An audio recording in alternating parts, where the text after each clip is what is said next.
I'm Marta Azzollini. I'm a private chef on Martha's Vineyard. Today we've made, Today I'm going to show you how to make gluten-free corn fritters. To shuck corn, you pull off the husks and then break off the stem at the end and then sort of rub it in your hands to peel off the silk, which is the fine sort of little hairs that are all over the corn. If you want to keep your corn from going everywhere, put it in a large bowl with a smaller bowl turned upside down in the middle of the bowl.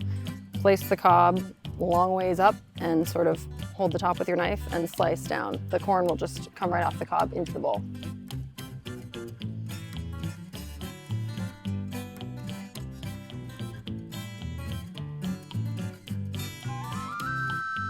To make the fritter batter, you're going to start with your wet ingredients. So you're going to combine the eggs and the milk. And then once those are whisked together, you're going to add in your dry, which is the flour mixture. I use a gluten-free. It's Bob's Red Mill 1-to-1. And there's some baking powder in there, as well as some salt and garlic powder. And then after you whisk, you want to switch to a rubber spatula to mix in the cheese, the chives, and the corn kernels.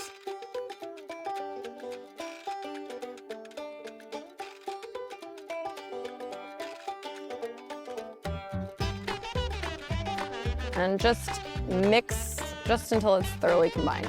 Don't want to overmix it. Heat on medium-low for about a minute and a half with the oil in the pan. You want, I don't know, a centimeter of oil, a good amount, so that it'll kind of fry up the edges. Once your pan is heated up, you use a cookie scoop, ice cream scoop, spoon, whatever you have, just to scoop dollops into the pan.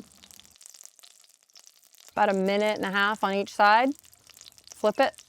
Press it down a little bit so you get kind of a like pancake look, fritter look.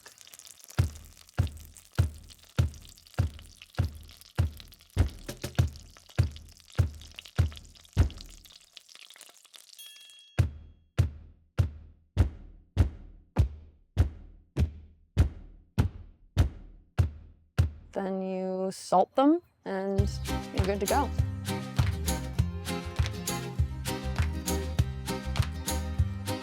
I love dipping these fritters in a basil mayo. I called it an aioli before. You can call it an aioli if you want to be fancy, but it's technically not. It's just mayo base. You add in some lemon juice, lemon zest, salt, pepper, garlic, and basil. And then I use an immersion blender to blend it all up. And it's easy and refreshing.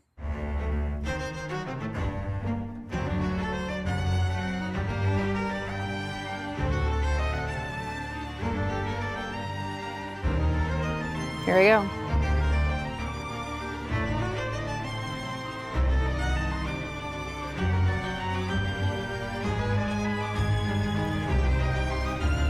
You get this sort of like pillowy consistency with the crispy little corn kernels on the inside. And the corn is fresh.